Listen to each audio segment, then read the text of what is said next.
We aren't muted, but what's more important that we brought to the attention of the universe before we even started the stream is that this squad right here of three, before we even talk about Knicks versus Spurs or Knicks versus anybody, this we aren't muted right here. We're about 5-1, about 5-1, 4-1, one of those two. Someone's gonna have to go in the archives and check it out. But the Knicks tonight beat the San Antonio Spurs in a blowout.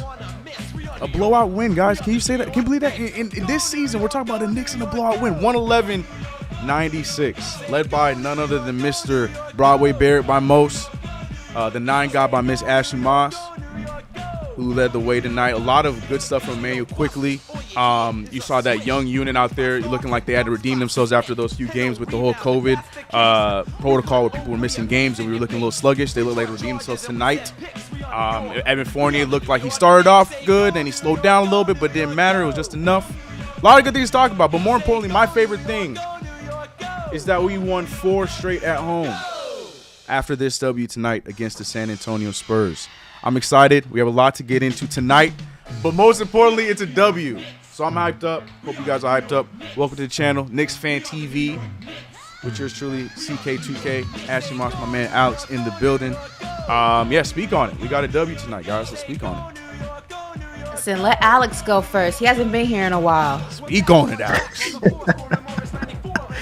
All right, let's talk about this fantastic win for the New York Knicks. All right, well, it started off a little slow, started a little even keel going into the first quarter, second quarter, but who in the second quarter erupted, started to show us that he brought some white. CK, the man that you talk about, Ashley's guy, Broadway Barrett, started to come alive, came out with 14 points by the half, then comes out in the third quarter and continues to go burning into the second. We saw Mitchell Robinson giving us some blocks, right?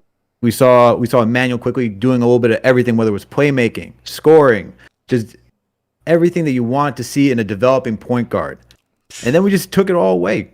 Third, fourth quarter, we started to just break it all away. And that's what I loved about it, man. I'd say those the three key pieces for tonight: Emmanuel Quickley, RJ Barrett, Mitchell Robinson gave us what we needed in order to get this win today. Those are my takeaways from this game. Yeah, I mean, look, for me, it's a few things. We're getting better at playing at home, which is important.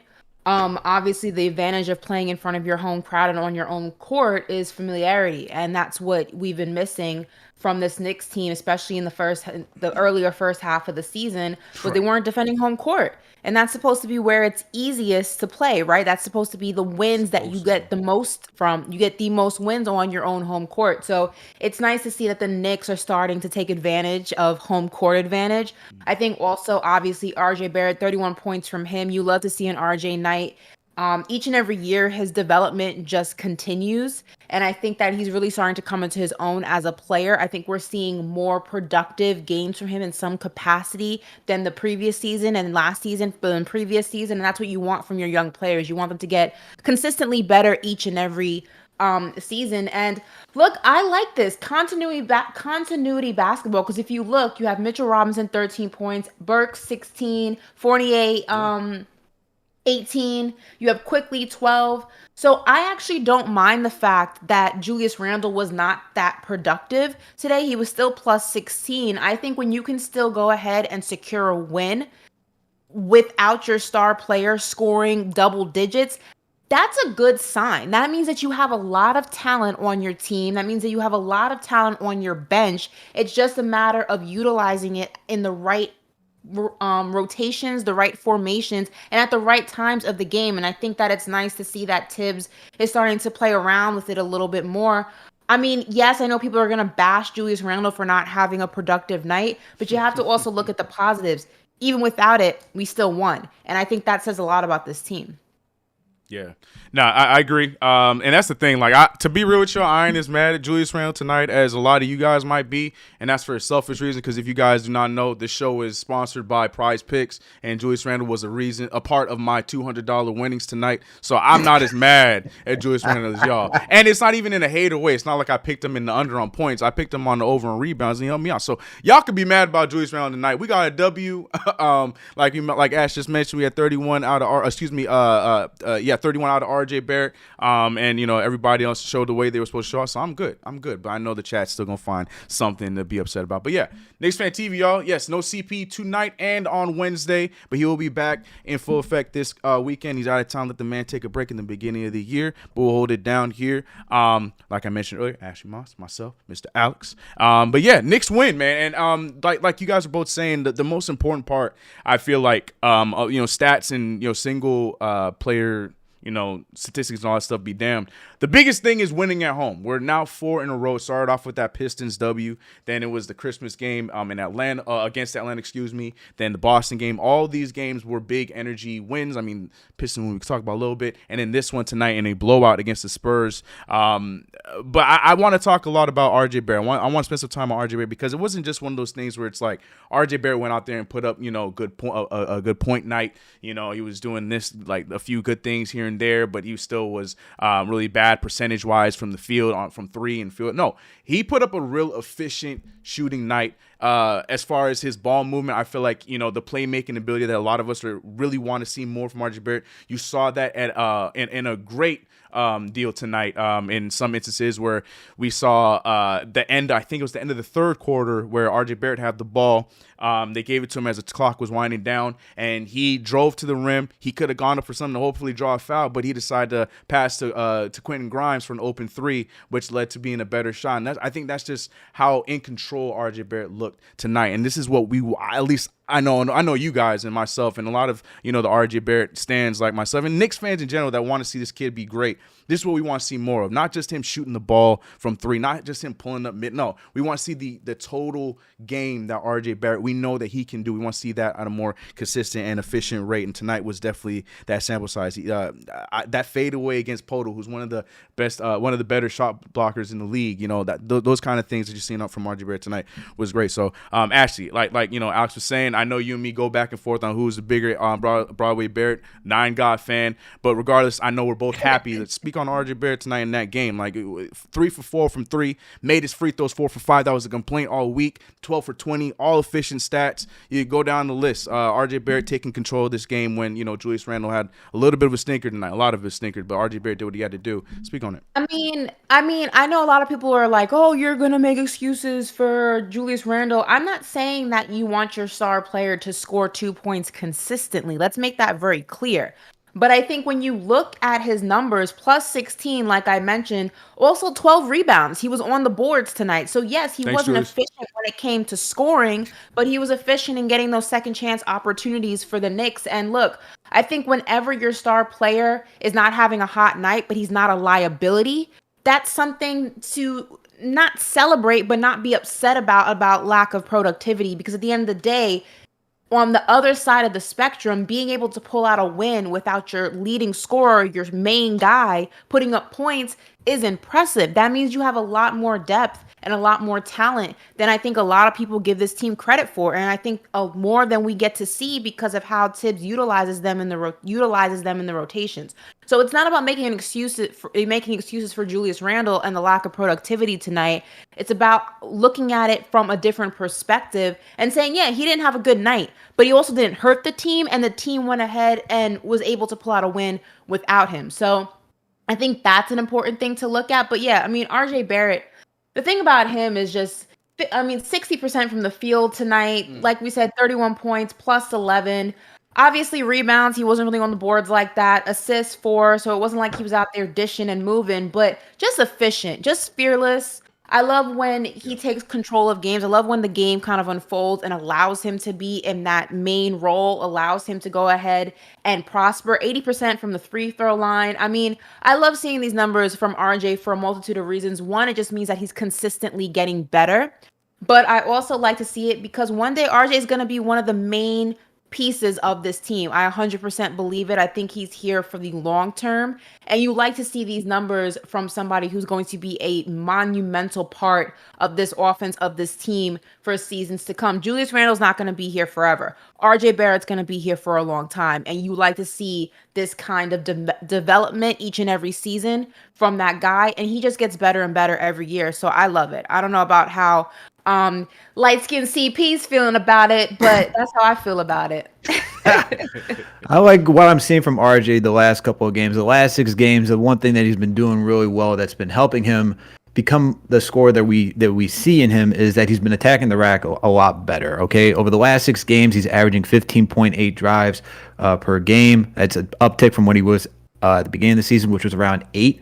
So the fact that he wants to be aggressive, attack the basket, which Tom Thibodeau has stated, right? He wants Julius Randle, he wants RJ to attack the basket more because it will open up the floor for everybody else around him, like Quentin Grimes. You see Quentin Grimes getting into a shot, like Emmanuel Quickley, like all these other three-point shooters that we have. It hasn't always necessarily been working out that way because as we saw against Toronto and other games, and even against OKC, they have been knocking down their shots, but the fact that he's able to get to them and he's finishing well too. He's finishing close to 60% of his shots. I think that's the biggest thing that we're seeing for RJ right now when he gets to the rack. That's my biggest takeaway from him, and that's the only thing you want to see moving forward because he can get to the rack, use that physicality, and when he gets to the line too, and being able to hit his free throws, that's the aspect of the game that we need from him just to keep moving forward. Yeah. I almost called you CP. Jesus, you see what happened? Alex, let me ask you. Let me ask you this because I know the chat seems to be divided on Julius Randle's lack of productivity tonight. Now, honestly, obviously, you do not want Julius Randle scoring 2 points every single night. And if he does, that's a different conversation. But looking at this game, are you upset by the fact that he scored 2 points when you look at all the other facets that worked and the fact that we still were able to pull out a win despite that?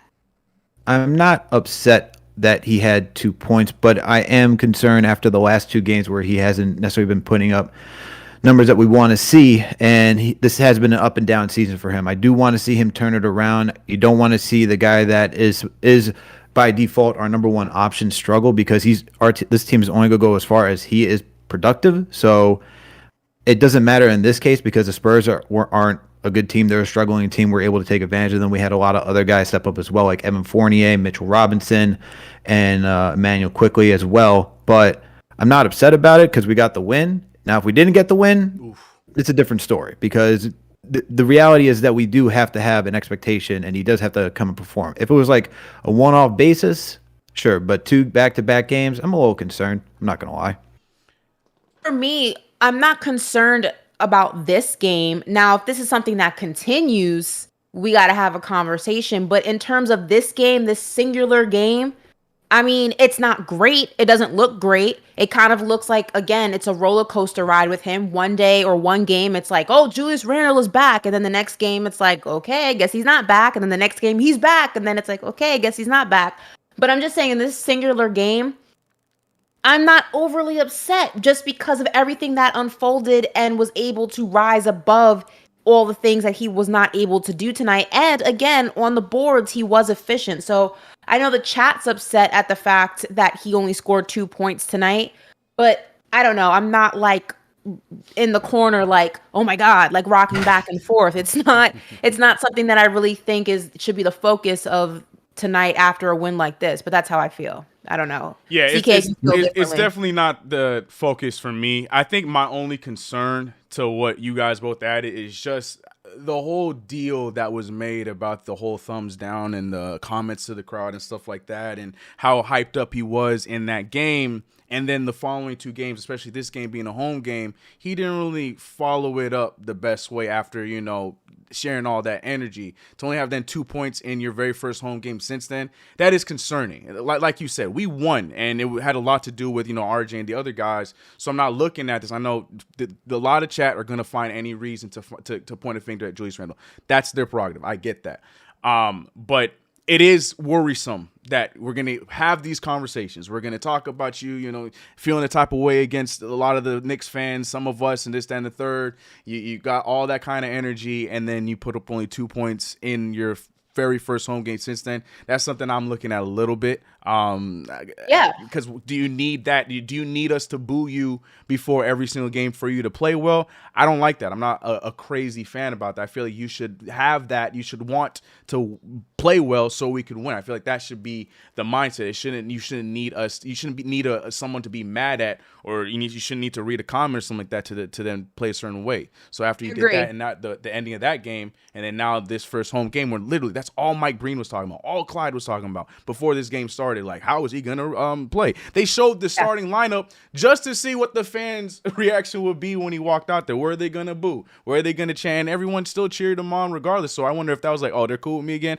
All right, cool. I'm gonna go back to going 1 for 7. Like, is that the case? Like, that's my only worrisome thing. But like you guys mentioned, he still got 12 boards in a game where, you know, this team needs help rebounding. I always say if Julius Randle's not going to be good scoring wise, do something else. I still think there could have been more effort defensively, but he was rebounding the ball. We needed that. Him and Mitchell Robinson were doing a good job of that. RJ Barrett, I think that's the one, if you want to take a shot at RJ, that's the one thing he didn't do when he's been doing all well, is all season long, is rebounding, and he did a good job with that. But it is worrisome to only have 2 points in your first home game since that whole incident. And that's the one thing I'm looking at. But yeah, I agree with you on the point of he cannot rely on the crowd or anybody else for that matter to rev up his engine. And I 100% agree with that. That has to come from within. He can't rely on the crowd to either make or break him. Like, that goes for the other side of it too. We saw that in the playoffs where he allowed the crowd to take him out of his game. I 100% agree with that. I think whatever, you know, Mamba mentality or, you know, inner being, devil angel situation that he needs to tap into to get that inner voice, I 100% agree with that, because I feel like he's too affected emotionally by his surroundings, whether good or bad. It's either they make him overly excited and he's kind of all over the place, or they take him out of his own space, take him out of his game. The situation with the thumbs down and the apology, I feel like now he's in his own head. Okay, I can't move a certain type of way, or the fans are going to hate me, or the media is going to speak about me, or you can't be concerned about all the outside noise when you're playing because it drastically affects your game. And some guys are able to overcome that. Yeah. But then there are other guys who, like Julius, may be a little bit more emotional and maybe more affected by their surroundings. And you got to be able to rise above that, because it's never going to go away. Yeah. Well, I'm glad we got that out of the way, because I'm excited about talking about Emmanuel Quickley and RJ Barrett, because to me that tonight was, you know, solely around, and Mitchell Robinson, because I feel like, you know, they had a good night tonight. But I mean, yeah, the chat is going in on that one, whether you feel one way or another from Julius Randle.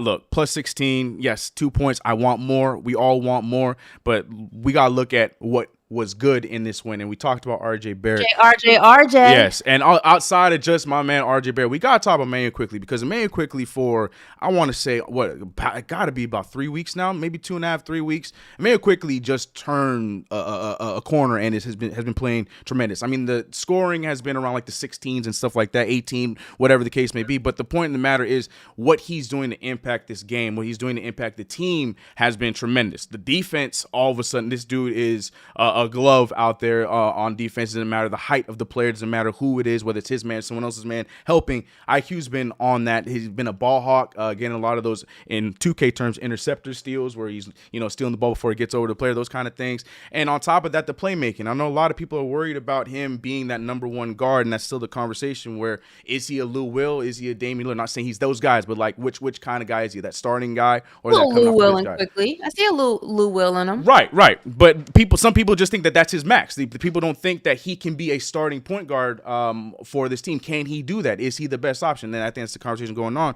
But a lot of these last few weeks, I think he's shown us that, because he's improving the playmaking. We know he can score. We know that you get him a ball, catch and shoot, that thing's gonna go in 9 times out of 10, at least 8 times out of 10. Let me respect that. But now that he's shooting these mid ranges, fadeaways, you know, he's finding ways to get fouled. He's now finally attacking the rim, taking a little bit of what RJ Barrett's been doing these last few weeks, and doing the same thing, and then also creating for the other team. I still think he has to improve on that a little bit, but he's doing a lot better defensively. IQ's been in his bag. It's been really nice to see. We're seeing him evolve, in my opinion. Only 5 for 12 for tonight, but it's the other things he did. It's plus 17 off the bench.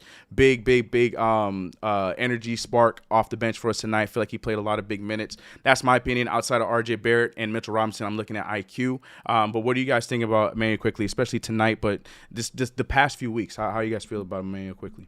It's well, definitely first and foremost, just want to remind you, we're in Discord tonight. Yeah. So are we taking calls to the Discord? Right. Yep. All calls on sure Discord. Guys, I completely forgot to mention that. Yes. Go ahead. Yeah, make sure you guys hit up the Discord if you want to go ahead and call in. I guess the mods can go ahead and drop the link to that or the directions to that, but we're in Discord tonight.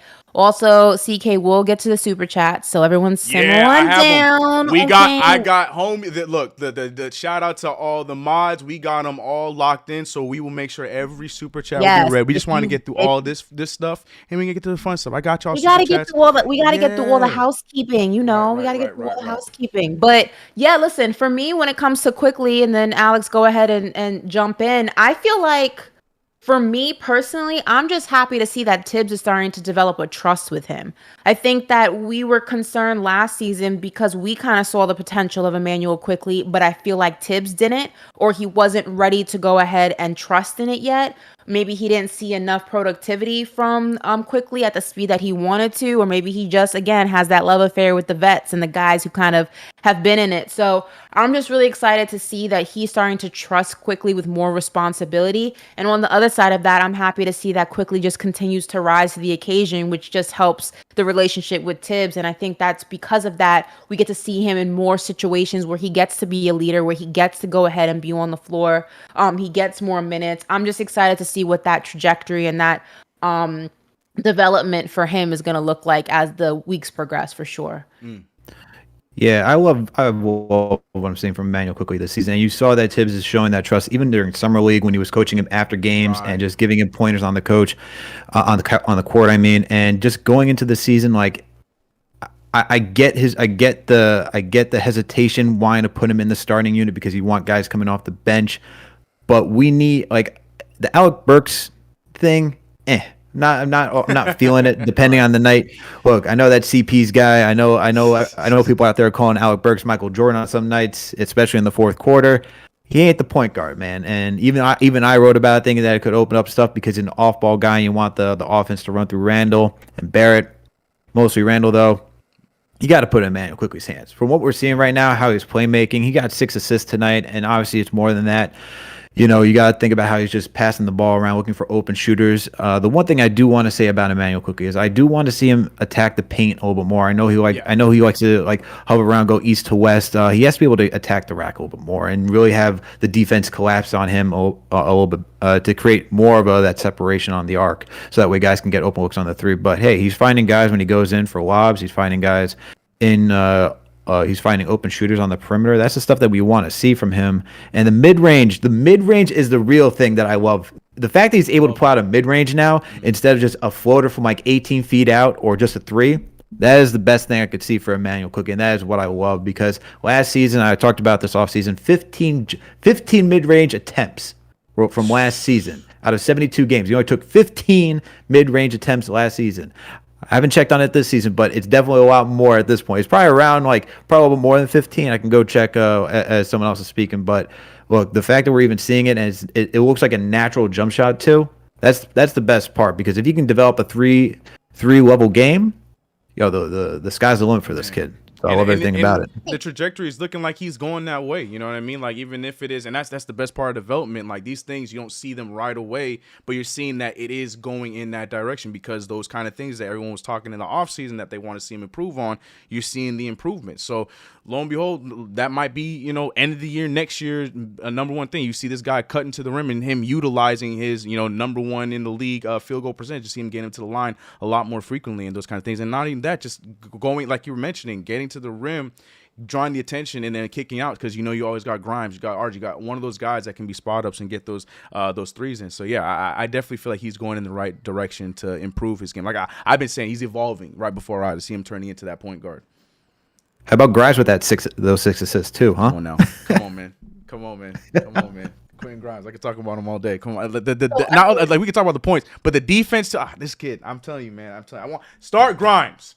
But I get it. I understand. You can't do that yet. I get it. I understand. Also, I think also it's nice to see how well this second unit is playing without Derrick Rose. I mean, Derrick Rose is probably, I'm going to say, our most consistent player and has been since last season. So to see these young guys being able to kind of hold it down without him means one or two things. They've been taking notes at the school of Derrick Rose, Hard Knocks 101. But also, I mean, that how much that leadership has meant to the development of these young guys. I mean, they really are able to just gel and move so well as a unit. Like, it just they look so good when they play together. And I got to give some of the props to Derrick Rose for that, because I think that young guys learn by example, and there's no better example at that than Derrick Rose. So I know he's watching and he's impressed by what he's seeing, and it's got to feel nice to know that without your most consistent player, that unit still has a lot of consistency. I'd say Kemba too, because if you catch a lot of these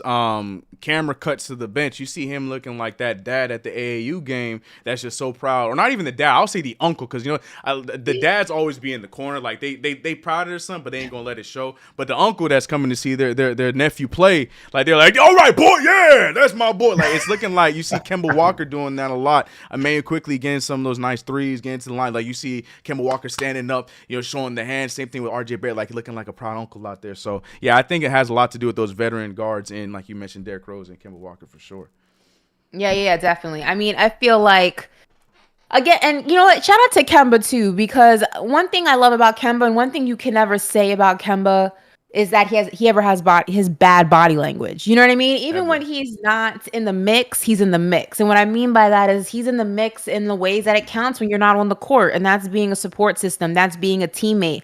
That's being somebody who the young guys can talk to when they're stressed out, or they can ask for help when maybe they want to get it from a player's perspective. Like, yo, what do I do? What do I do here? And that's such an invaluable asset to have, not only in the locker room, but to have that on your bench. And I just, I got to commend Kemba, because a lot of guys in his position, when he was benched for those couple of weeks and then he got back in, now he's, on the sidelines again. A lot of guys would take that personal and let their ego get into the way of being a good teammate. And Kemba's just not that guy. So even if he's not on the court producing, you just gotta be grateful that he's producing in every other way. And I'm just happy that he's ours for sure. For sure. You definitely need someone who can bring that positive aspect. Last year it was Theo Pinson. Now it's Kemba Walker providing that. Now it's Kemba Walker while he can't play. But Kemba just brings this type of energy. It's been noted around the league, just the positive energy that he brings, just a great locker room guy, and you just see it even when he's not playing. And those are valuable like assets to a team, like to keep camaraderie and morale high. Like you need that type of stuff, especially when you're the Knicks, who we're still an inconsistent team. Like we haven't found our stride yet, and just to keep this team water, keep them going through, like you need people like that in the locker room to keep you focused, keep perspective, and just to keep working. So shout out to Kemba and being the best teammate that he can be right now. Yeah, 100%. As Ashley mentioned a little while ago, all of our calls tonight will be through the Discord. You guys know how to get there. Join Discord. We have the rules there, and then you guys jump right in, and we will get to your guys' calls tonight. But more importantly, I need to get to some of these super chats tonight. We jumped right into the game. We're just so hyped up that we got a W. RJ Barrett was out there, fiending, going in, cooking, eating, doing everything he had to do. But we got to get into some of these super chats. Shout out to Jet Nickoff Company saying, my man RJ Barrett, and a very fluid game from everyone. I keep saying it, hard work beats talent. When talent doesn't work hard, our players need to hustle on both ends of the floor to win. Go Knicks. Shout out to the $10. Appreciate you on that. He also followed up with another one, $5, saying, the reason I fell in love with the Knicks in the 80s and 90s, it was from the hardworking defensive group of Family Show. Badman, you gotta say with the Badman Barrett. But he didn't say Badman Barrett. He said he's talking about in the 80s and 90s with the bad mother, family friendly. I can't say the word. Family friendly. Yeah, family friendly. Let's get the energy going with this team. Yeah, we definitely need that. My man Kareem Grant with $5. Appreciate you. Al Diddy with $5. He said, Ash, tell me you got Tim's on with that do-rag with the sunglasses. Okay, so the story behind the silky is I literally finished working out maybe 30 minutes prior to the show. I only had time to hop in the shower, get dressed. I didn't have time to do my hair, nothing like that. So I was like, let me just throw the silky on top so that y'all don't see my crazy baby hairs and all that good stuff. So that's why I got the silky on, but don't come for me. And yes, shout out to CP in the chat. That was my Jamaican accent. So. Yeah, that's what I was saying. Like you were just looking for a read. Like, oh, this is my time. This is the window. Because that was clean. I love a yard man. What can I say? I love a good Jamaican accent. I gotta tell you, I've been to Jamaica multiple times. All right, and this is one of my favorite places, and I'm all for the yard man. You already know how we got down. So, As long as it's not that shout out Drake CP. Jamaican accent. Yeah, right. Oh man. As long as it's not the Drake Jamaican accent. Trust me, daddy. Trust me. That was really good, Alex. Well, I mean, that's one of his other alter egos is Drake. You know, Alex got a whole list of them, man. He began look at him, shaking his head. Oh man. But first and foremost, That is funny as hell. first call of the night has to go to none other than Mr. Julito. Now I know you hyped up about this win. I saw you on Twitter going crazy, getting excited, and we had to start off this night with a phone call from you, my brother. How are you doing, sir? Yo, first off, Happy New Year, Ash, CK. My God, try to cast that. Good to see y'all. I love this silky. It's fire. It's giving me very much Boogie Down Bronx, Flatbush, Brooklyn. You know what I mean? Let me get to it, bro. IQ, I'm going to start with him. He's a really good basketball player. I think he made a huge jump this season with his defense, like we was talking, CK, his playmaking. And for me, most importantly, it's the shot creation. Yeah. That man has created he has learned the mid-range shot, not just the floater. And I think it's going to do him wonders moving forward. You know what I mean? It was good to see Fournier have a good game after the 41-point. I'm not going to lie, I was nervous. I was expecting a very dull game because he wasn't playing his arch nemesis, the Celtics. But he kept it up. So for now, I'm going to chill on him because I'm not going to forget those first 30 games. So I'm going to chill on him. Just a huge shout out to the team, man, for not letting up, after they took a big lead. I feel like we haven't seen us keep a big lead all season, right? And, that was refreshing. It's a really good win, especially now that we're going into some really gritty games, against, we're about to play the Dallas Knicks, you know what I mean? And then right after we're going to play, you know what I'm saying? Right after we're going to play the Crows of Atlanta. So I think this was a really good way to go into those next two games. All right, man, now I got to get to the real issues at hand. Let me be honest with you. I don't know if Randle is mentally able to overcome this moment. You know what I mean? Is Randle a good player? Sure, right? Sure. I'm not going to act like last season didn't happen. Sure. But is he good enough to outplay his own mental plus the war against the fans? I honestly don't see it happening. Tonight, it was a bad night for him. Yeah, the 11 rebounds or 12 rebounds, that's cool. But to score only 2 points in your first game back in front of the same fans you gave the thumbs down to. And, I agree with y'all, the thumbs down, that whole situation was so blown out of proportion. But to only give us 2 points? And then for the crowd to cheer for your replacement after you make a bad foul and then you beeline to the bench without even giving like Obi a good hand fob. I mean, I get it, man. I get it. They are human beings. But at the same time, that says something. And, I honestly believe it. This may get worse before it gets better, But am I happy to see this? No, right? I'm a Knicks fan. I want everybody on the Knicks to thrive. But it just seems like he doesn't want to play basketball for not just the Knicks, but just in general. He just doesn't want to play basketball. And I don't believe it's a good look. February 3rd is right around the corner. That's the day he can be traded.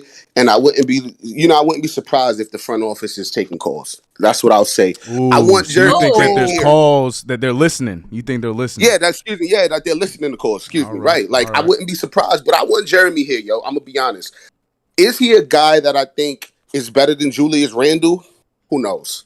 But do I think Jeremy Grant will take a backseat to RJ? Do I think his game style and play will allow others to thrive? Yes. He plays outstanding defense. He can create his own shot. I honestly, in my personal opinion, thinks he makes us better. But RJ, with a guy like Jeremy Grant, he will have an opportunity to exist on the offense every play. That's the thing. With Julius out there, there's moments where RJ just goes missing, and then after a while, he can't get it back. I don't think he does that with a guy like Jeremy Grant. And I'm not saying Jeremy is the guy. I'm just bringing him up because that's the conversation. No, but I'm glad I just you did. think we need. You know what I'm saying? I'm glad you did. I just think that Jeremy is a number 3 option on a great team, right? And we've seen it with him in Denver. We've seen it with him in the playoffs where it matters. We saw it. I think he may be good for this team. Listen, I know it was the Spurs, but if tonight shows you anything, it shows you. Give the keys to Bodman Barrett. There it is. You gotta get it right, Ash. It's There it Bodman. There it You feel me? It's Bodman from the Brit. Yo, give the keys to RJ immediately.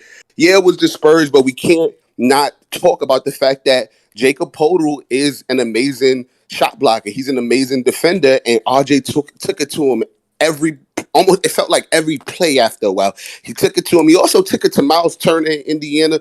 RJ deserves the keys. Listen, let's go Knicks. Let's get this. Let's go on a 3-0 run, man. I think we could take the Dallas Knicks out, and I think the Crows of Atlanta. They don't got enough. They imploded right now. So look, man. Shout out to y'all. Shout out to the fan base. Thank you for always supporting me.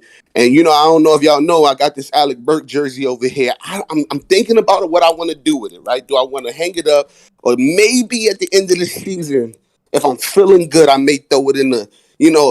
I may throw it in the conversation of possibly giving it to somebody at KnicksFanTV. You know what I'm saying? So, Yeah. Snap. CP, you hearing this? Yo, CP, Okay. yeah, CP is not gonna let that go. possibly, I'm about to say. possibly. I gotta see. You know what I'm saying? I gotta see. I'll say this: See if if I can we find get the picture. 45 wins, I'm throwing it to the fans. Oh, 45 wins. I need 45. not the 50 burger. You need Not 45. the 50 burger's long gone. 50 burg's long gone. CP The grills dropping is the out of eyes in the chat. Y'all see going CP in the wild. chat. He ain't gonna look. He gonna put his name in the hat.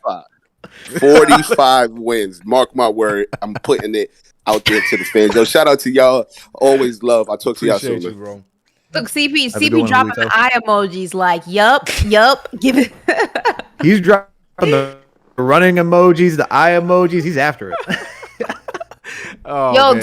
don't put King Deej on the line. He just said he gonna flame me. I'm not doing it with him. So you just played I don't yourself. wanna hear- You just played yourself, Deej. We not putting you on the phone now, Yeah, son. Okay. But I do Take want a to talk. seat. Julito brought up a good point. This is something I did want to talk about, get it out of the way, because I knew that this was going to spark more Julius Randle conversation. I thought we were going to be able to get through it because RJ Barrett did what he was supposed to do. I thought we would all be pointing to RJ Barrett. But we got to talk about the rumor.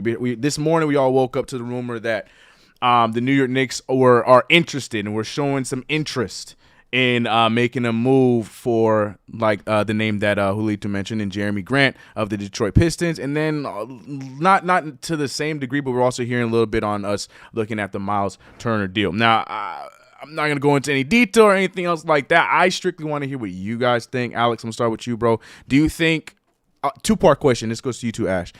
Do you think that there is a realistic chance that the Knicks actually make that move for Jeremy Grant? And if the answer is yes, even if it's no, who is that? Who is in that deal? Is it a deal where we add Jeremy Grant to the mix, or is it a deal where we have to move Julius Randle? It's too complicated for me. But what are your thoughts about that rumor? So what was the first one? Do I think it's? Do you think it's gonna? Yeah. Do you think it's actually possible? You think it's a real thing? I think it's a real thing. I think they're looking at Jeremy Grant. I think to answer the second one, I think it can go either a trade involving Julius or a trade involving Evan Fournier and some picks to get Jeremy Grant over here, because Jeremy Grant in his career has played the small forward position, and he showed that out in Denver that he can play the three. So maybe they want to add some length and some defensive versatility, because he does have the ability to guard 1 through 4, even sometimes 5, pretty well. So if you're a guy like Tibs who wants to add some defense to the team, Jeremy Grant can do that, and we've seen that he's able to score as well. So if you want a guy who doesn't necessarily need the ball in his hands, and we see out in Detroit that he can't be the guy with the ball in his hands and rely on him to win games, I could see him, as you were pointing out to, as Julito was saying, that you can have him next to RJ Barrett, and you can have him in that pecking order where he doesn't have to expect a lot, but he can just be an efficient scorer. And that's what he was doing out in Denver, and I think Denver misses him more so than anyone else, because they had to rely heavily on Jokic, and when Murray is healthy, that they need somebody else that doesn't need that many touches but can give you a lot of good defense. And that's what Jeremy Grant was doing. So I think it's real. I think you could add him to the fold. And I think if they did add him to the fold, I wouldn't be surprised if they try using him at the 3 and moving RJ back up to the 2. So you think it's more real that if there is a deal for Jeremy Grant, it would be to add to RJ and Julius Randle, wouldn't be for a Julius Randle? Yeah, I think they try to add him because he's 6'8". He's not. Yeah. He doesn't necessarily have the height of a power forward, but yet he's got the length to guard all those positions, and he's pretty dynamic. He's pretty dynamic, pretty athletic. He came into the league as a 3. Mobile at the 3. When he drafted, exactly. He came into the league as a 3, and then he, with the new NBA, he migrated to playing some more 4 and 3. So yeah, it definitely can happen. Go ahead. No, the thing I would say is I don't see the likelihood of trading Randle to Detroit because I think they're just a very young team, and I think they just want to continue to go with the youth movement. And I don't think Randle's necessarily on that timeline for what Detroit's looking to do. So that's why I don't think it's. It could definitely be possible, but I don't think that's the number one option. I think if they do want Grant, they want to add him to the fold. Yeah, Ash. I love Grant. I just don't see us moving the pieces necessary to get him. Julius Randle's not going to happen. I know everyone in the chat wants it to happen. It's not going to happen. Do I think Julius Randle is the long-term answer to the Knicks? No, I think that's been established. He's not the 1A guy. I think we've kind of established we need that 1A guy. I just don't see us moving him for Grant. And like Alex pointed out, I think they're moving in that young direction, and Julius doesn't fit that equation. I also, with the way that Evan's kind of been producing so far, again, the NBA is a very what have you done for me lately kind of league. I think that coaches have short-term memories a lot of the time. I don't see us moving Evan for Grant either, although that would probably be the more realistic scenario than moving Julius Randle. Yeah. I just don't know if that's a move that we make, and I don't even know if that's a move that the Pistons are willing to, or if that's a trade the Pistons are even willing to accept. I just considering again the direction that they're headed. So I would love it. I just don't see the feasible pieces that need to be moved in order to make a trade like that happen and to make it work. I just don't see, at least on our end and on Detroit's end for different scenarios, I just don't see it happening.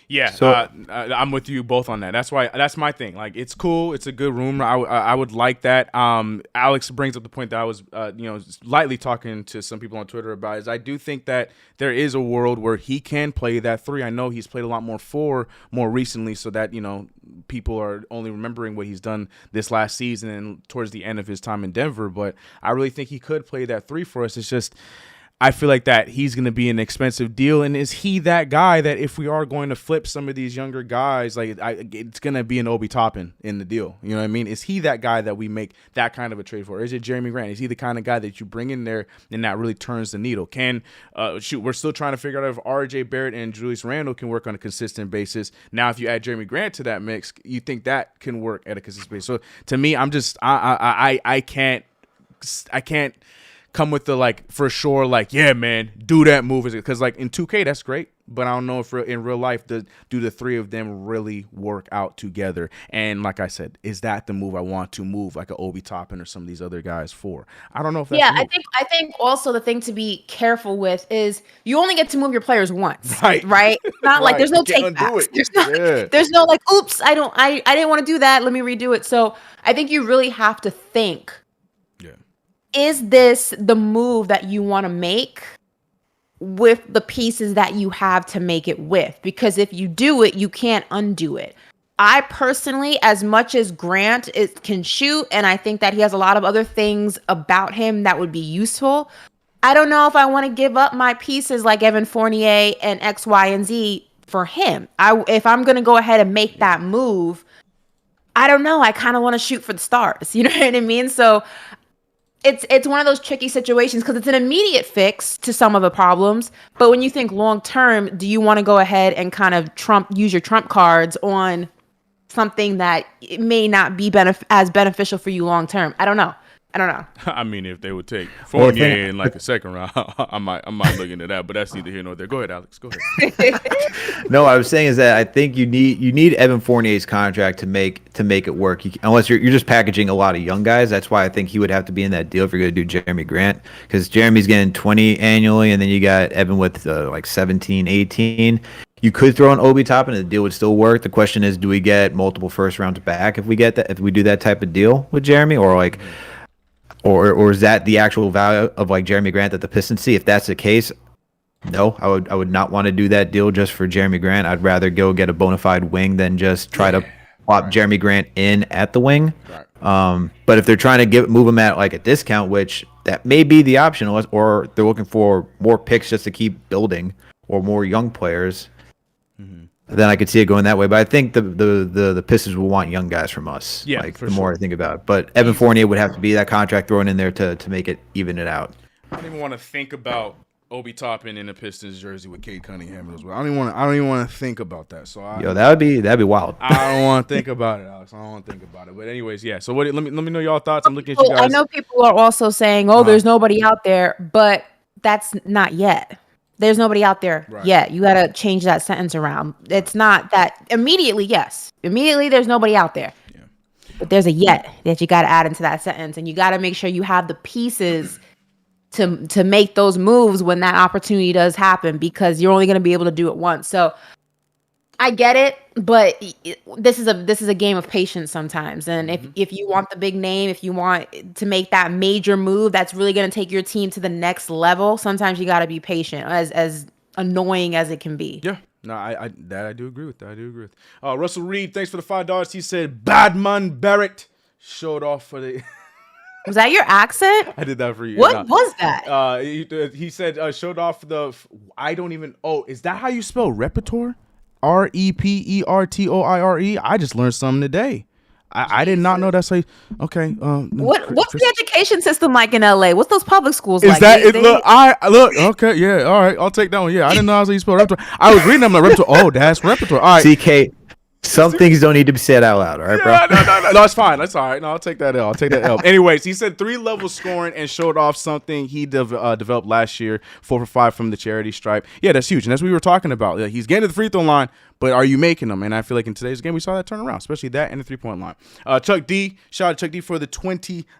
PE's in the chat, you know the vibes. He said, "When I was a kid, I was disappointed. My Knicks never were in stat leaders. We won chips. Tibs is correct. I give no damn about any stats or how much money who making. W that counts. The only number that matters is the game. Is we at game 41." And to Chuck D's point, we were 20 and 21 at this same spot last year. So that's also something to look at. You know, it's been a up and down crazy year, but we're at the same spot, and we know how it ended last year. Will it end that way for us this year? Will it end better? There's still time to tell. I don't know.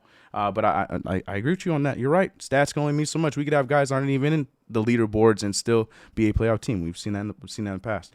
Kenny Gales. Oh my God! For the love of God, let King Deej speak his piece. I'm tired of the free Deej hashtags in the chat. Is the hashtag going in the chat? All right, let them in. So you want to run them in right now? Speak his piece. I just can't. Yeah, let them in the. I just can't deal with it. Look, like, I'm with it. You know, I mean, look, me and Alex, we got popcorn on deck. I don't even care. Cool. All right, let me read this one from Kenny Gales with $5 saying, "For the love of all things great, please let RJ make more plays for the team. It works much better when we don't have a real guard on the court." Yeah. I've been asking for this Chuck D in the chat also hashtag PE. That's what I'm saying. PE's in chat. Legend. Yep. All right, it's happening right now. We'll throw him right in. I'm ready for it. So I want to see how this goes for sure. But yeah, hold on. Oh, I thought he left. I see him. All right. So Ashley had put the halt on it. She said no, don't bring him in here. But then she just lifted it. I want to see what comes from this. But King Deej, the hashtags, the movement in the chat. I don't know how you made it happen so fast, but the people spoke, and here you are, King Deej. Speak your piece, bro. How you doing, man? Yo, CP, I appreciate that, man. Yo, run it up. Orange and blue, run it up. Listen, this is how movements get passed, man. This is how laws get passed. You gotta fight for your freedom, man. Hashtag free Deej, it just went viral. I appreciate everybody in the chat. Ashley, I'm going to take you out to dinner after the Cowboys lose to the 49ers, right? The 49ers? Well, we're not going to lose, but that was cute. Nah, they're going to lose. And then we go get you a better Silky because that ain't right. You got to get... Silky is shiny as hell. Why you being banging on him, yo? He's a hater. You got to get the blue. Nah, you pushed this through. Blue one. Nah, you got to let us I have an orange one, too. All right, get off the camera and go throw that blue one on for the Cowboys when they lose, all right? Now, all I want to talk about tonight is RJ. Listen, man, RJ Barrett, man, these last 4 games, he's averaging 22 a night. When the offense goes through him, it looks clean because he has the angles. And when he's playing against like little guards, like tonight was Lonnie Walker, and I think he had Bryn Forbes on him a few times.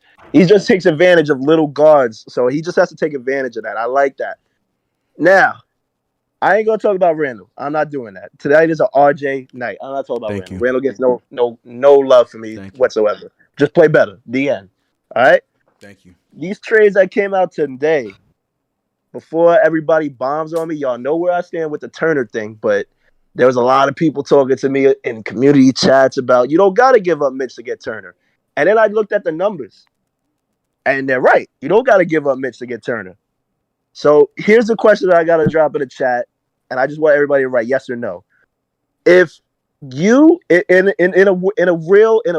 a simulation, if you could trade Evan Fournier, Kevin Knox, Nerlens Noel, and Obi Toppin, and maybe 2 picks to get Jeremy Grant and Miles Turner, while still keeping RJ, while still keeping Mitch, while still keeping Quickley, and then you call up Luka from the G League, would you do it?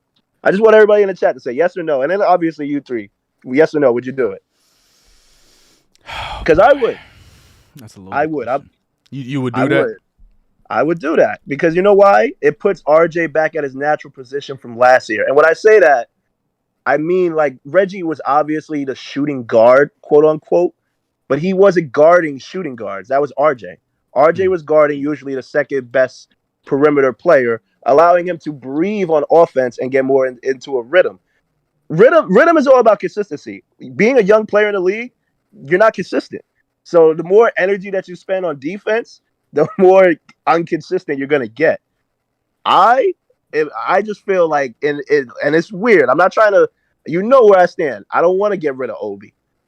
But I'm looking at it as like we stuck with Randle. Randle not going nowhere. Even if a star comes here, he's coming to play with Randle. So if that's the case, I need floor spacing. I need defenders, and I just feel like in a simulated world, Kemba Walker, RJ Barrett, Jeremy Grant, Julius Randle, Miles Turner as a starting 5 makes sense. And then IQ, Burks, Grimes, Luka, and Mitch. That's a good bench. And then you still got D Rose on the way. Like D Rose is going to be here at the end of the year. I just feel like it makes a lot of sense. I don't know. Everybody bombing me in the chat. That's just my opinion. I don't know. No, I respect it. Yeah. We'll see what the chat says. See what we say. But appreciate you, King Deej. That wasn't bad, Ash. That wasn't bad at all. I thought it was going to be a lot worse. He asked me out to dinner, and then he told me to change my silky. But you know what? You win some, you lose some. That was like a backhanded invitation, compliment type of thing. But I'm going to take it. We also got to free Ari because Ari's having a conundrum. I see Ari. How he's being censored all the time. And we gotta let the man's in and gotta let him breathe a little bit. I see you, bro. I see you. But the King Deej's trade proposal, what are your thoughts about that? Too much, too little? You pulling it? What you guys' thoughts on the deal that King Deej is there trying to propose? I don't know. I'm gonna let y'all go first. Alex, I can see you're ready to say something. Go ahead, Alex. I'm thinking. So as we're trading Noel, Fournier, Toppin, and who was the other one? He said picks, 2 picks, and 2 picks to get Miles Turner and Jeremy Grant in return, and then bring up Luka.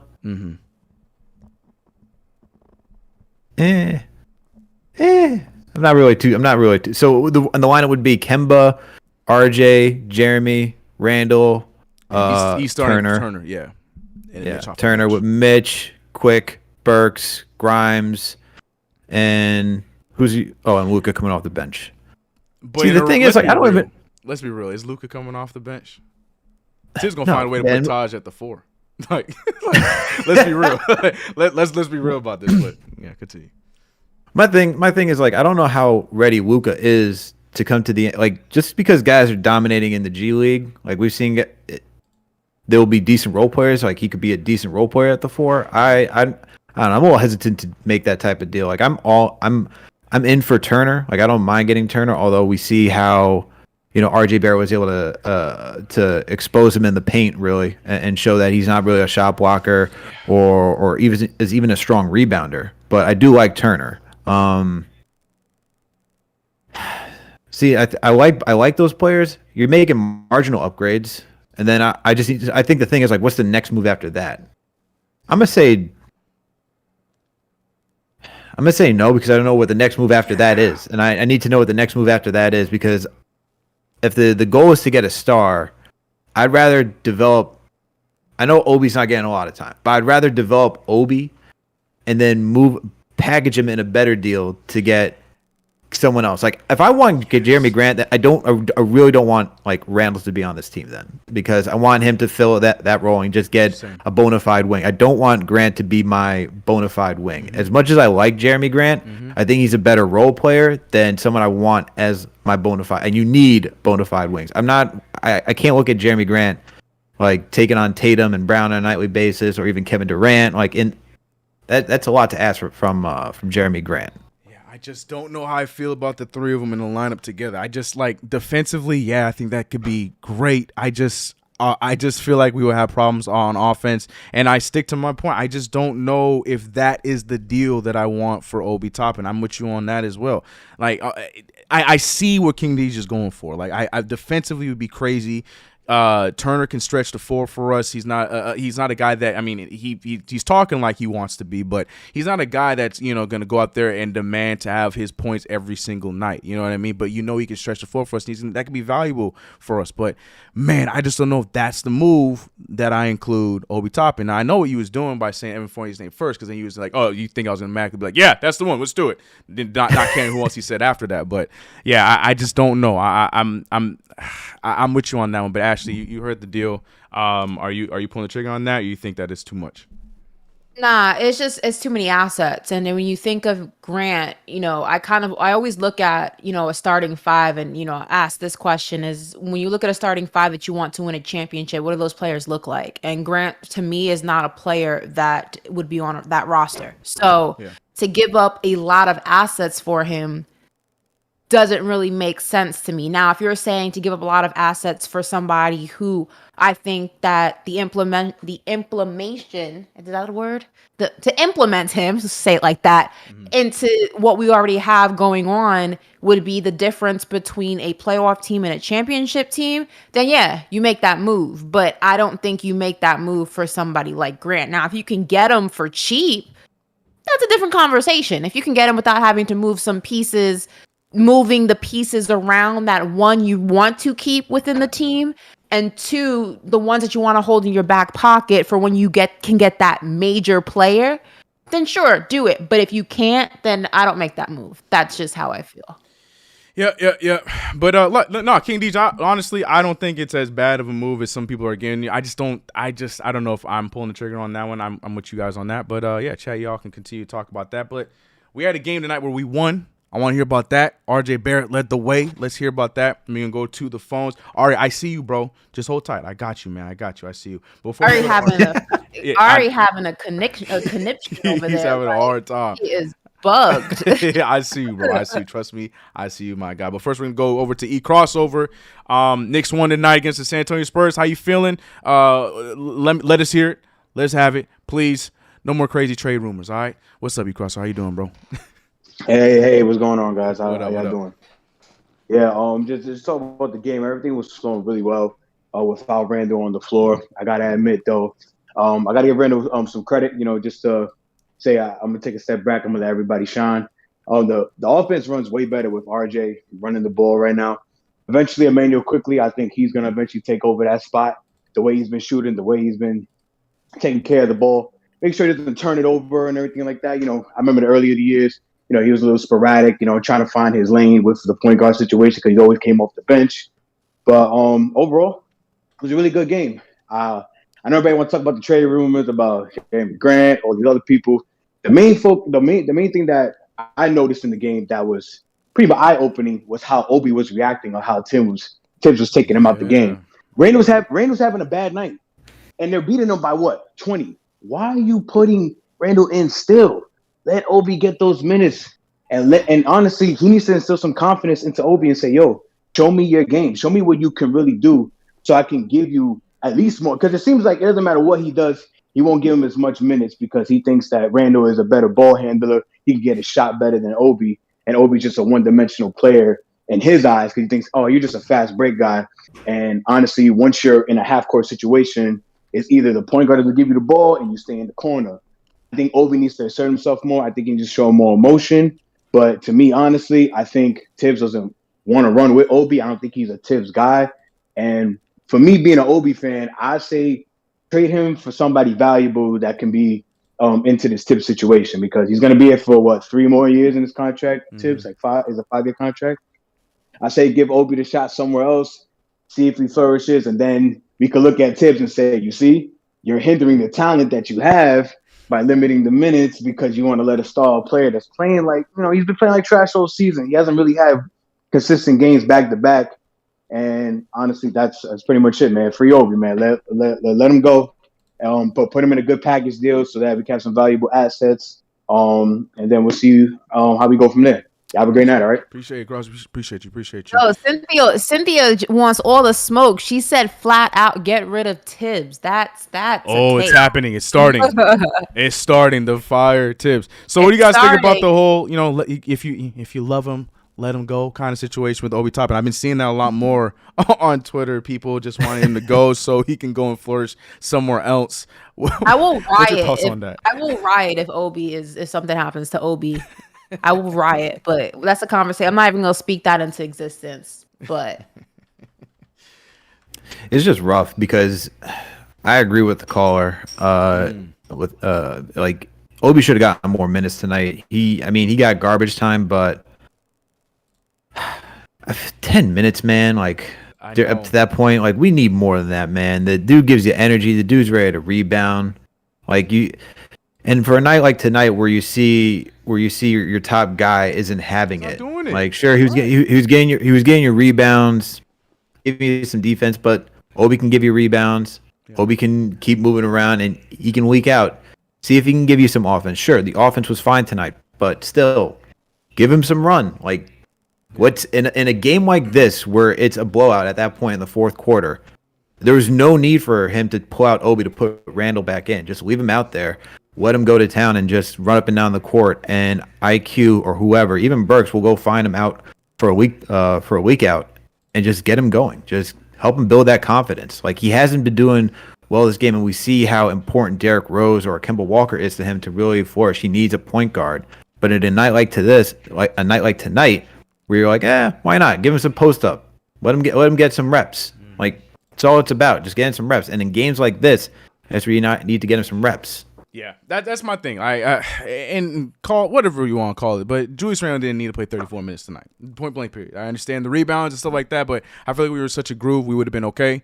I feel like you could have shed some of those minutes off, and you could have given Obi Toppin in a game like tonight where we were flowing. I feel like he could have played a bit more. But it is what it is. It just feels like this is just how Tom Thibodeau is going to. I don't know what it is. I honestly don't know what it is, because it's not like he's going out there and he's inconsistent. He's not like he's going out there and he's not providing and doing what you want him to do. I feel like his defense has improved this year. I feel like he is always the most energetic guy on the floor. Yeah, we could talk about, sometimes he looks like he doesn't really have an offensive go-to move, which is fine. I understand that, but he's definitely giving you elsewhere where he's not, sometimes not, if the three is not going or whatever. He's definitely giving you energy, and he's definitely giving us good minutes. So I just don't understand why he's not getting any play. But we won, so I'm not going to cry too much about it. But it's just something like E Crossover was saying. You could notice, you could tell from his attitude when he was going in and out of court, and a lot of us felt the same way. Hell, to Julito's point, towards the end of the game, the Garden started chanting for Obi to come in the minute that Julius Randle was getting ready to check out.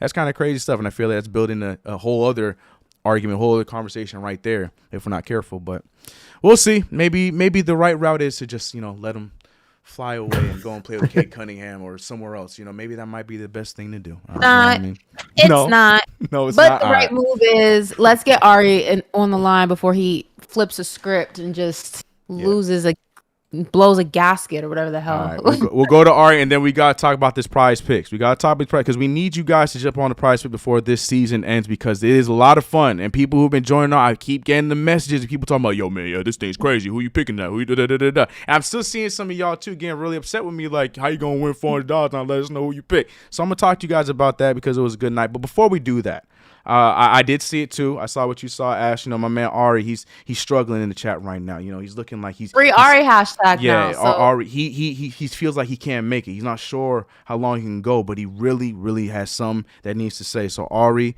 you're my guy. I need to. We're gonna let you be free. I'm curious to hear what you're gonna have to say tonight. But Ari, the floor is yours. What's up, bro? How you doing? You hear me? There you are. Yes, sir. We hear you. We hear you. Hey, what's up, guys? How you guys doing?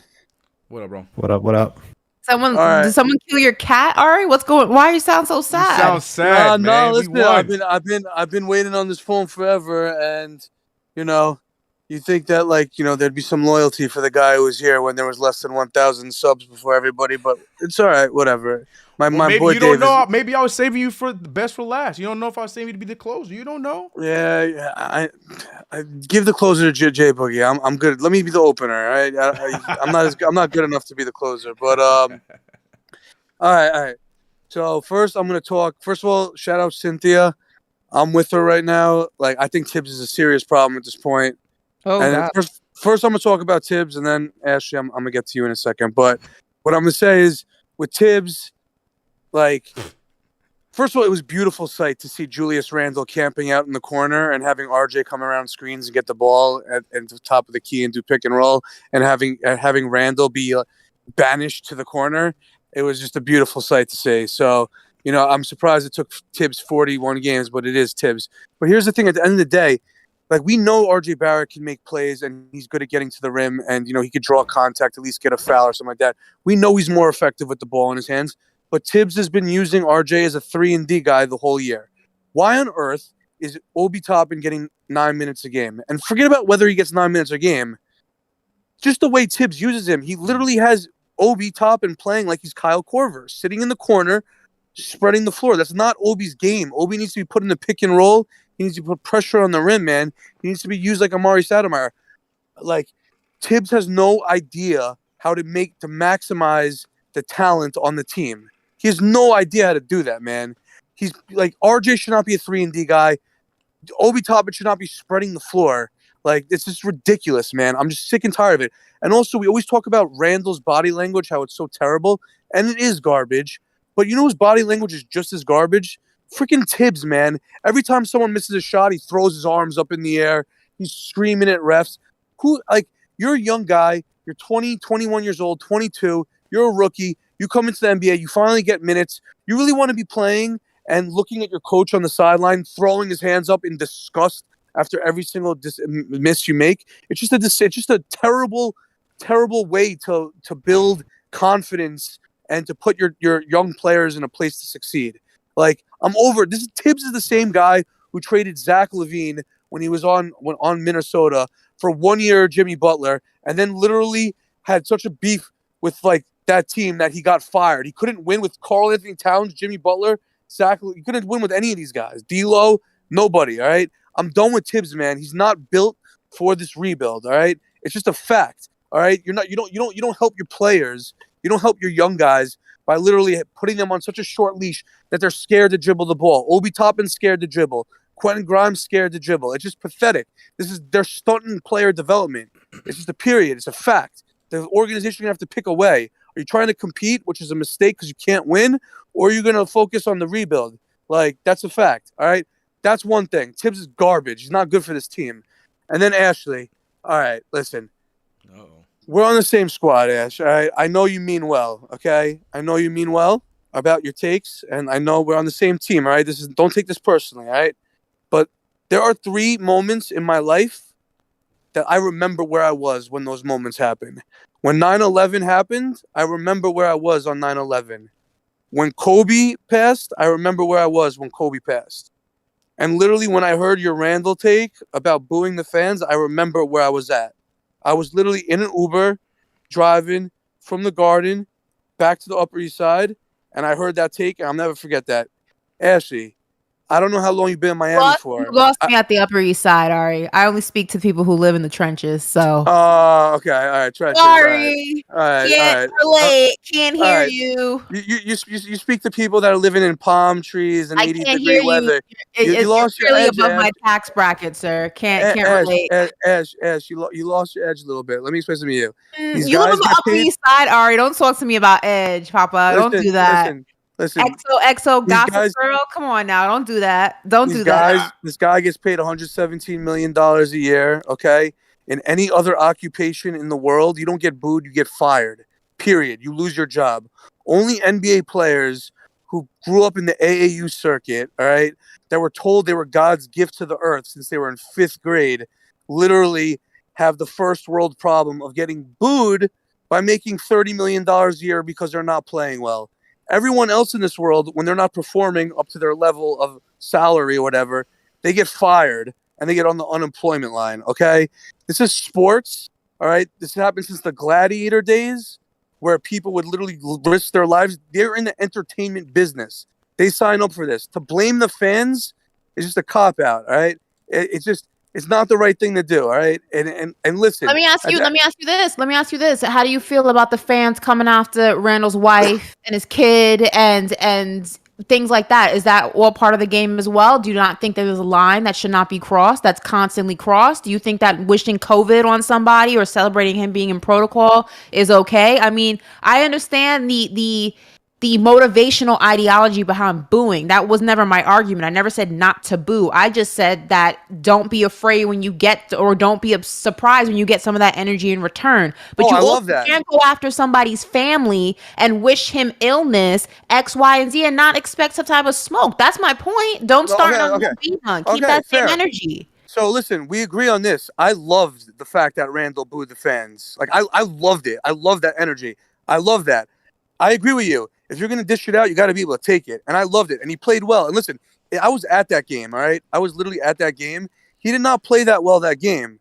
He played okay. But the energy he brought and the way he was talking smack to the fans changed the whole energy of the game.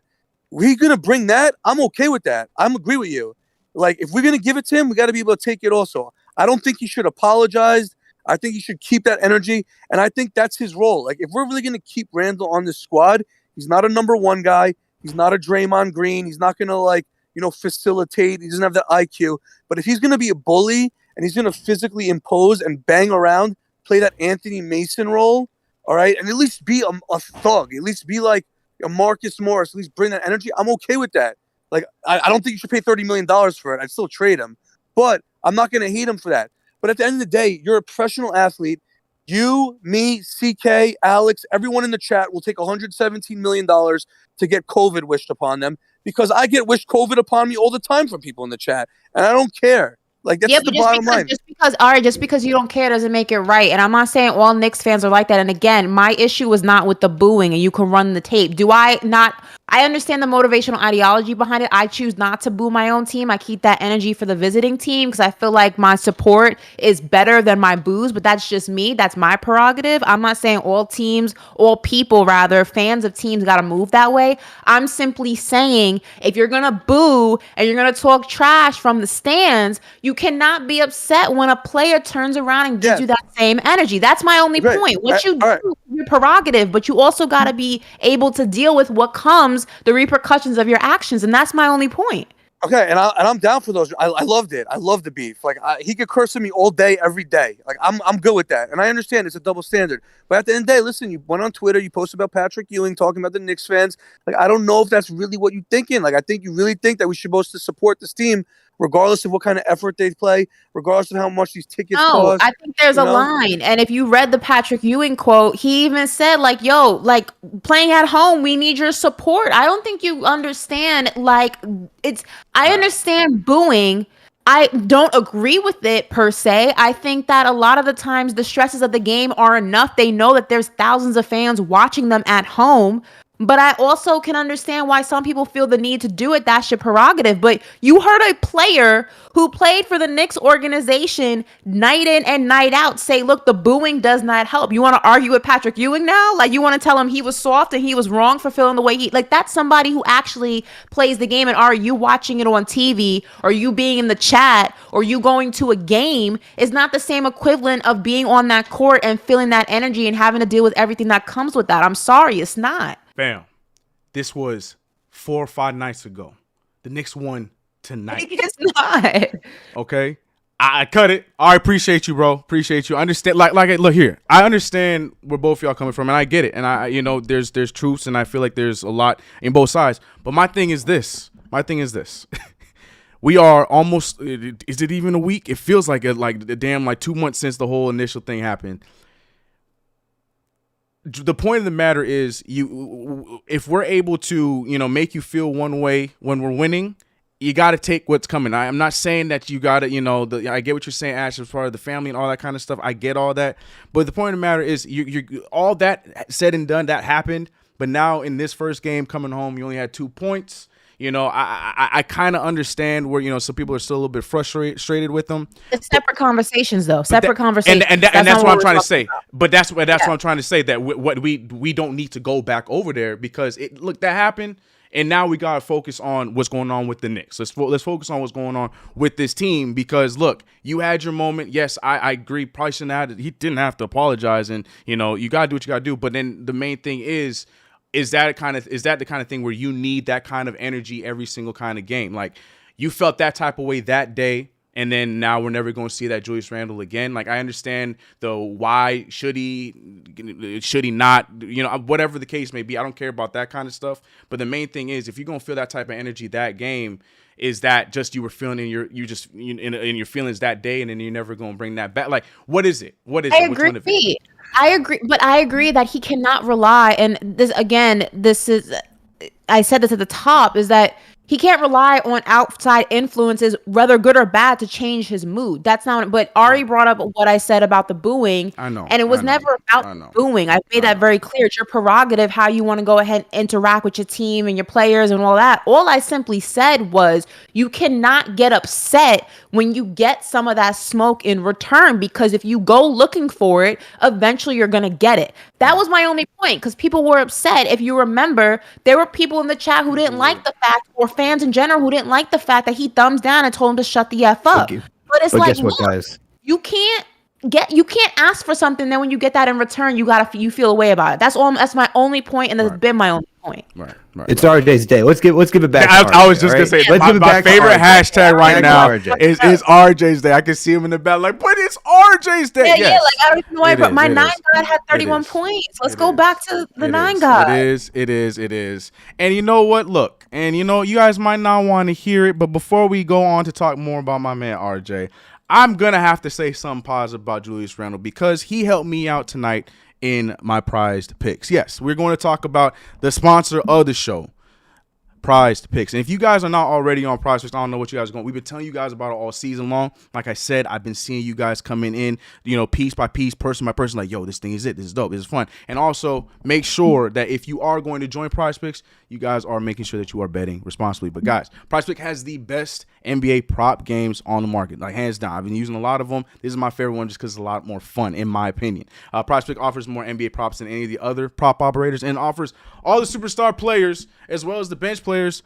only recording a handful of minutes each game. Now, unfortunately, like for some of my Frank Hop people, if you're looking for Frank Ntilikina, your chances were when they were missing some players, and he was actually on there for like 1 day, and I heard some people getting money from Frank Ntilikina. But yes, if you guys want to join the movement, join what we're having fun with responsibly, you guys just simply go to prizepicks.com you go to PrizePicks and you use the code KFTV, so you guys can basically get 100% instant deposit to match whatever you guys put in. So if you put $20, they'll match that right away for you guys, and if you put in more, more, they'll match more. So it's completely up to you. And I say that to say this because you guys gave me so much trash, y'all. Y'all don't understand. I mean, y'all been killing me because I told you I was happy I got a W, but you mad because I didn't let you guys in the pot. I'm sorry. Okay, so today I didn't do a little recording like CP. I'm gonna keep it quick.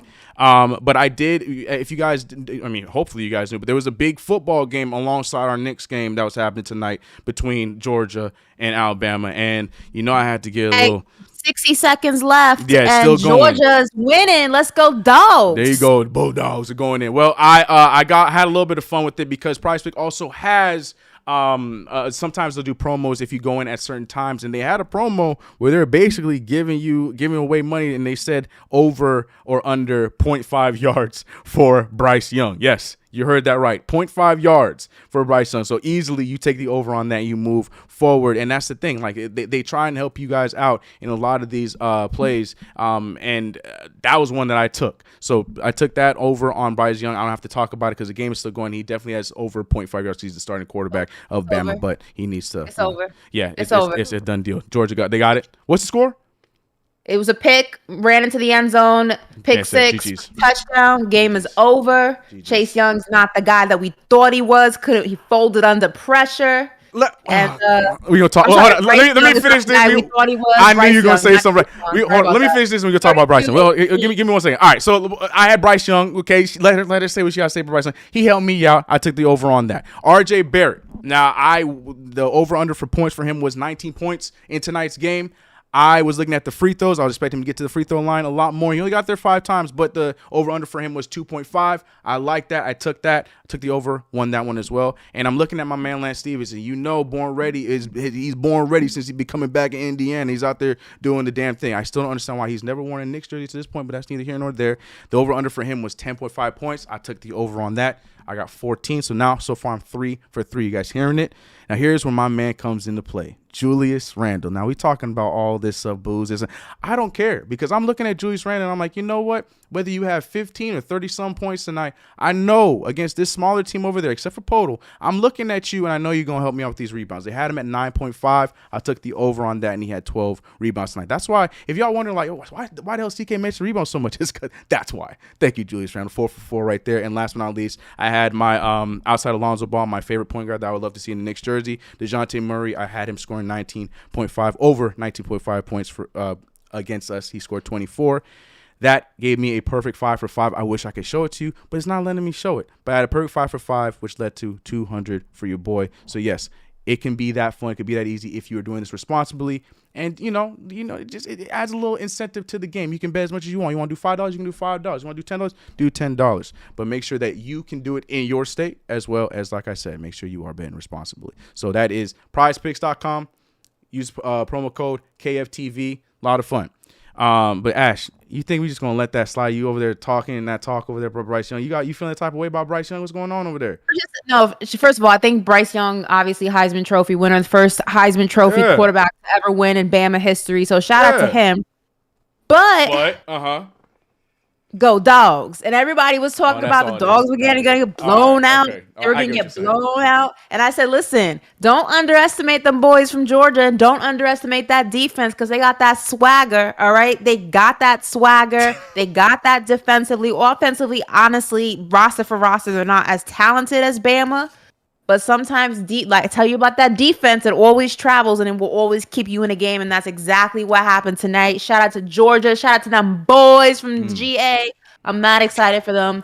What a game. What a hustle. What a swagger. Shout out to the Dogs for real.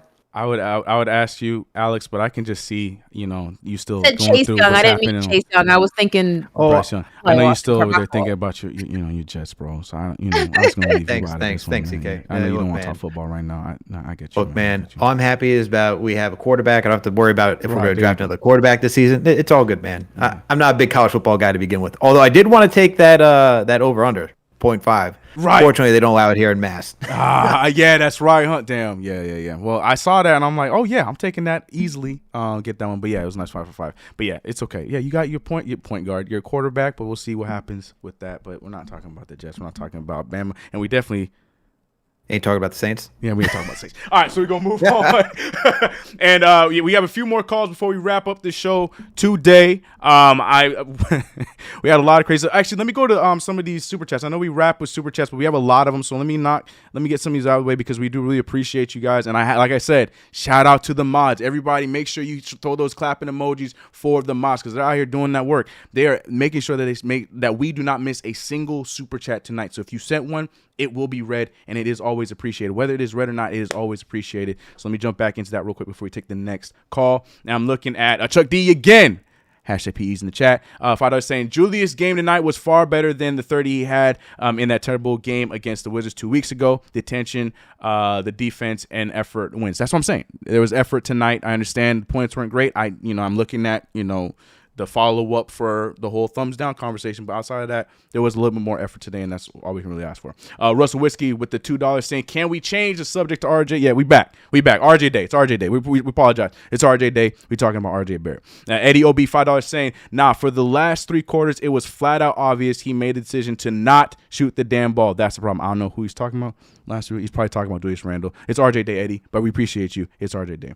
All right, we're going over back to the phones. We're going to, we have 3 callers, so we're going to go to you guys and hear what you guys have to say. And like I said, before I take this next call, this is one of the homies. You guys know him. You're going to hear him. You know who it is.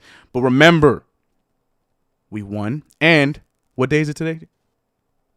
Today is Monday. No, it's Monday, RJ yeah. Day. God, okay, all right, all right, Bailey. You guys blew it. You blew it. Bailey, what's going on, man? How you doing? 4 games in a row at the Garden. How you feeling, bro? I'm feeling good. Our team looks a lot better as of recent, especially today. RJ Barrett, they call him the Maple Mamba for a reason. Yeah, and you are a RJ Barrett guy, right, Bailey? Yeah. So you was feeling this one. You need this one, right? Because today is what, Bailey? Yep. Today's RJ Day. See, that's what I'm talking about. See, Bailey, look, man, you see what I'm talking about? Go ahead, Bailey. Yes, sir. Yes, sir. So how'd you feel about this game, man?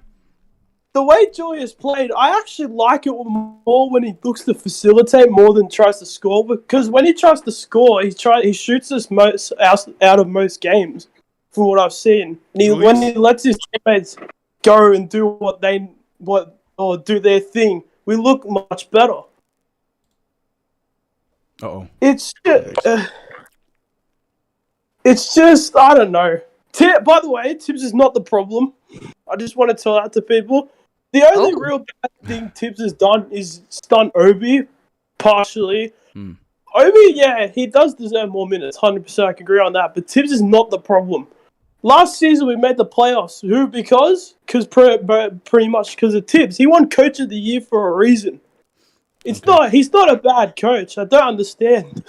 So yeah, so you're in the camp because we are this is the I don't know if this is first and this is first I'm hearing it. We're hearing some of these fire Tibs conversations. I mean we've heard them a little bit over on Twitter, but now they're being vocalized. So you're fighting against it. You're saying that it's too soon for all that. We got to stay up on Tibs. It's very much so too soon. All right. Also, Jeremy Grant trade, I'm not high on it. If I'm only ever going for a trade, if it means we get De'Aaron Fox. That is it. I want De'Aaron Fox in a Knicks jersey. Okay, De'Aaron Fox and look, like I said, I appreciate you, Bailey. You're my guy. I appreciate you, bro. Yeah, I like that. Like I said, I'm just not.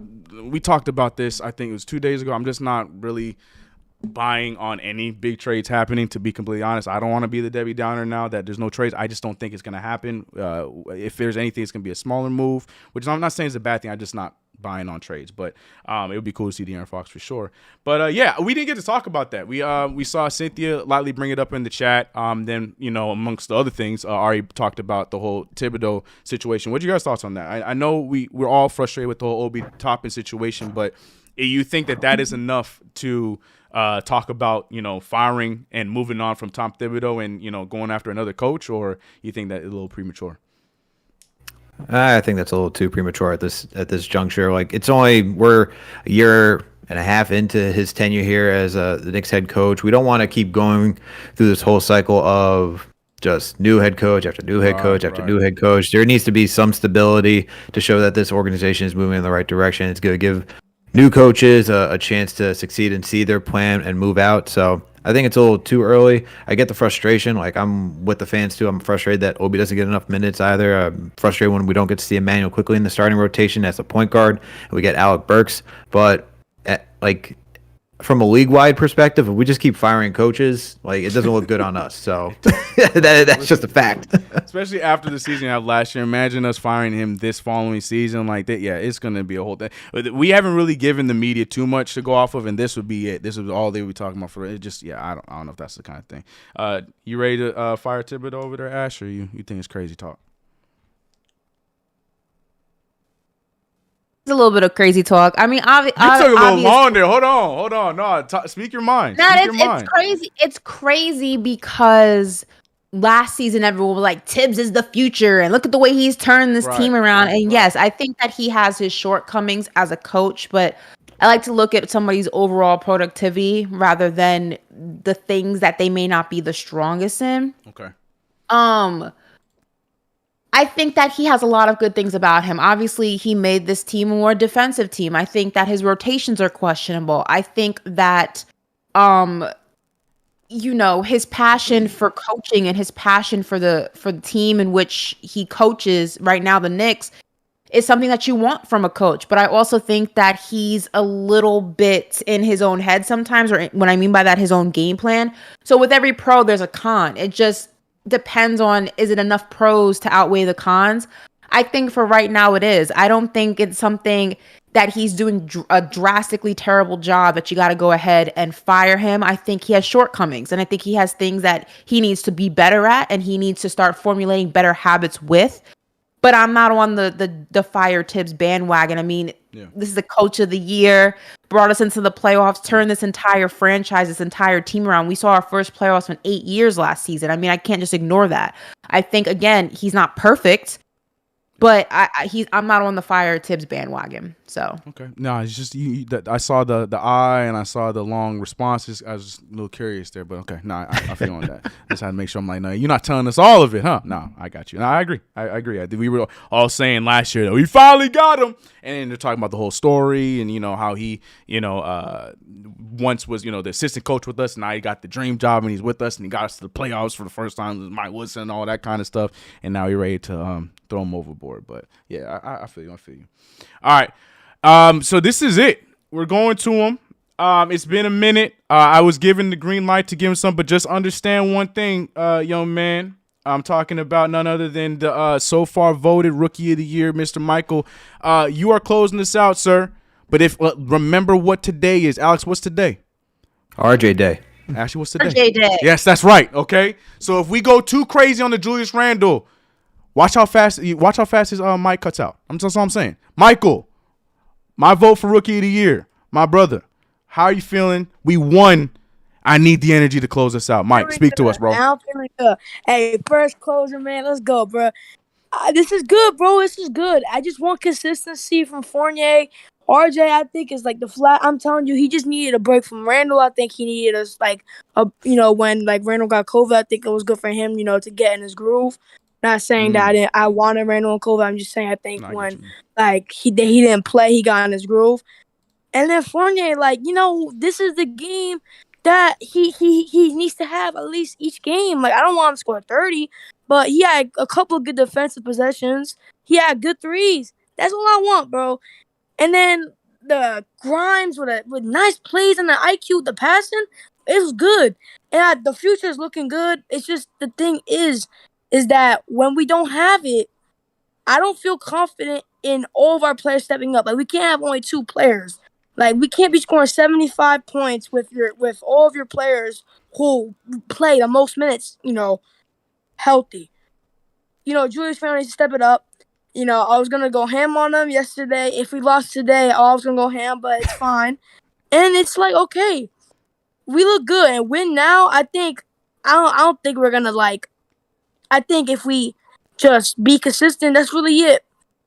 That's really have to say, man. RJ is going to make a big step. I was gonna say you gotta close us out with someone. Yeah, it's RJ Day. I'm hyped. All right. I never saw a left-handed windmill before. That was there. smooth. It is. Right. Oh yeah, I never saw a left-handed windmill before. I mean, he was even doing the Kobe size up. I was surprised. I was like, what? I mean, yeah, it's a good sign. It's a good sign. No, we appreciate you, bro. All right, take it easy, Mike. Yeah, okay. See, he was going too Fournier, and I ain't gonna lie, the little hate came out, so I was like, okay, yeah, keep talking about Fournier. What are you saying about Fournier? But no, he brought it back to Arkansas. I'm back. But yeah, no, shout out to Michael. Yeah, my man, the chat. Mike said in the chat, sir. Michael said the rookie wall hit. It's completely off topic slightly, but go ahead. Georgia win got me thinking. I'm a little jealous. Wait. I'm a little jealous. I'm a little jealous because New York doesn't have like a football. We're not a football town. Like when it comes to college. It's not like we have a team that we can all get behind, and it's like we don't have one. Like I would love to be able to root for like Syracuse in football or something. You know what I mean? Like tough. We just don't have it. Tough. So like you don't really have like shout out to the Dogs. I've been rooting for them. I love them. I'm a big fan, but I don't have that same connection like if I was from Georgia. You know what I mean? I need a New York football team, college to root for. We don't have that. Hey, then follow the steps of my man LeVar Ball. Go make one. It's that simple. I'm jealous. It would be Cuse though. It would be. Yeah, I was about to say. I think it would be, right? Football. When it comes to professional football, I'm not jealous because how about them Cowboys? See, I can't. I took the bait. That's my fault, chat. I apologize. I gave her the green light. She reeled this in about something we gonna relate about, and then she brought back the Cowboys. See, that's what I'm talking about. Anyways, yeah, appreciate you guys in that called in tonight. We'll be back on Wednesday. I'm reading the super chat before we go anywhere. But yes, all calls will be through Discord after Wednesday's game. So appreciate you guys. If you guys don't know how to do that, check out the description. You guys know, just simply join the Discord and then make sure you make your way into the call. And yeah, let's read the rest of these super chats. But before we do that, on RJ Day, on this win, I want some energy. Take some final words. RJ Barrett, Emmanuel Quickley, Mitch Robinson. We had some good games across the board. Alex, talk to me, man, on this RJ Barrett Day. Final thoughts. How you feeling, man? Look, man, all I just want to see is RJ keep doing this going forward. Like, just keep attacking the rim, hit his shots from three. Just get more involved. Keep calling for the ball. Keep doing what you're doing, man. Like, we need you. We need him. We also need Randle for what this team is to keep propelling this team forward. So, come on, RJ. Keep it up. Ashley Moss, that's your 9 God. Speak on him. 9 God, listen, I'm just excited to see the Knicks start defending home court. Continue that trajectory. The only thing that you can control is what happens at home. That's your territory. Defend it at all costs necessary.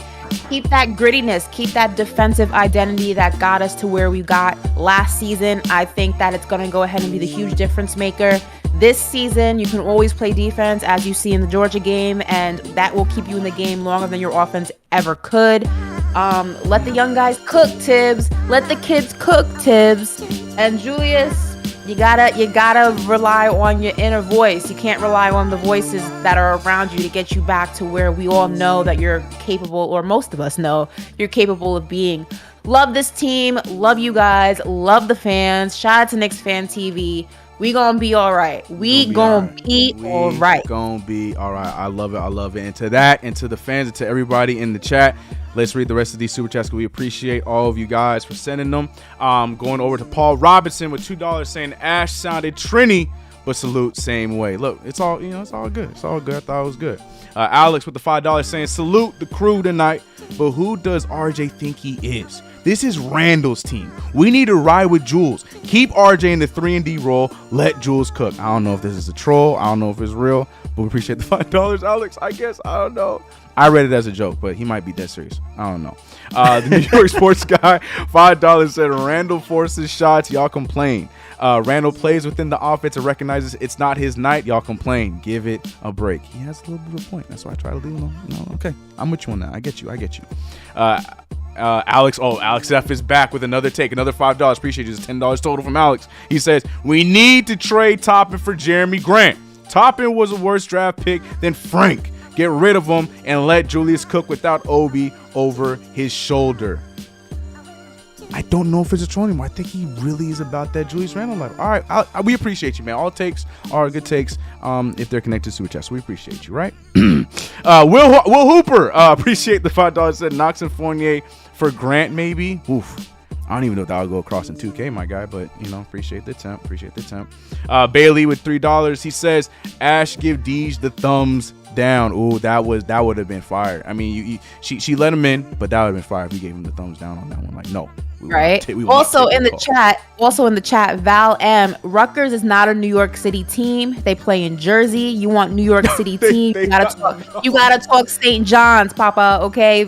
Rutgers is not a New York City team. Don't do that. Don't do that. Okay. St. John's, a lot of other ones, but Rutgers is not one of them. That's what I'm saying. Carry on. Big Reaper with $10 saying Knicks fans will make Randle tap out. He will be traded by the end of the season. Big Reaper with the $10. Is he predicting the future? Let's find out. CL Kendrick with 20. Peace. Let me say your name properly with the $20. Excuse me. CL Kenrick. There ain't no T. This ain't Kendrick Lamar. CL Kenrick saying what a Nick win tonight. The Sims block that led to the Obi oop. I know y'all heard the fire that happened in the Bronx this past Sunday. My girlfriend and kids lives there. They're okay. Condolences to families. Yeah, huge. Heard it was over 200 firefighters. Mm-hmm. It was really, really sad, really big event. Condolences to all the families. I heard about it late. But yeah, it's so sad. Really sad, really sad.